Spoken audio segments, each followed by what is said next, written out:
कटिब 40 lakh booth हिताधिकारी ration card कृषक पंजीकरण भी बाद पड़े नकली चाषी।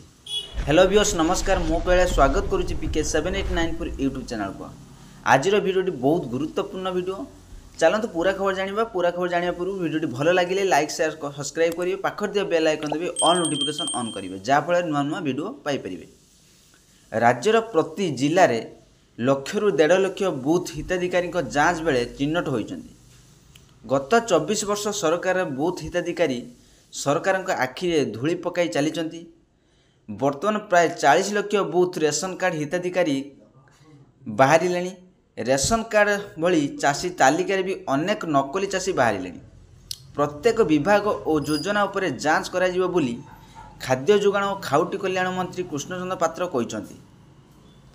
श्री पात्र कहते जे राज्य में अनेक नकली चाषी थिबारु प्रकृत चाषी बाबद जानापी आउ थे हो चाषी पंजीकरण। यह फल राज्य में नकली चाषी को धरी हेब। राज्य में बीजेपी सरकार गठन होगा पर बूथ हिताधिकारी संख्या जानापी खाद्य जोगाण और खाउटी कल्याण विभाग पक्षर रेशन कार्ड KYC अपडेट करा जायतिला।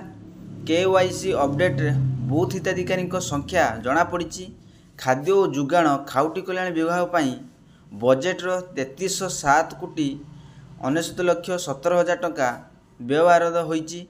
प्रति जिला ब्लॉक और पंचायत चाउल ATM स्थापन करने द्वारा हिताधिकारी आउ डीलर पाखक जीव ना।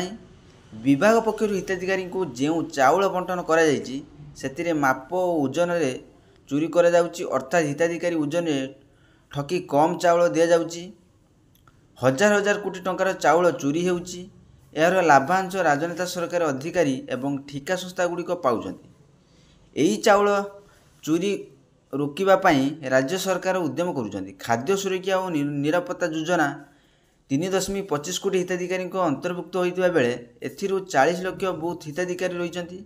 सेमानक कार्ड काटी दिया एवं प्रकृत हिताधिकारी को नुआ कार्ड दिया निमंते सरकार योजना प्रस्तुत करुछंती। सेहीपरि अंतर्दय योजना 12 लाख हिताधिकारी रही। एठारे मध्य पूर्व सरकार अयोग्य हिताधिकारी को कार्ड देथिबारु प्रकृत हिताधिकारी सुविधा पाइबारु वंचित होइछंती। अंतर्दय योजनार बूथ हिताधिकारी को चिन्हट करी सेमानक कार्ड काटी दिया तांको जगार प्रकृत हिताधिकारी को नुआ अंतर्दय कार्ड मिलिबो। आशा करी वीडियोटी भल लगे लाइक शेयर सब्सक्राइब करी बेल आइकन दबाइए।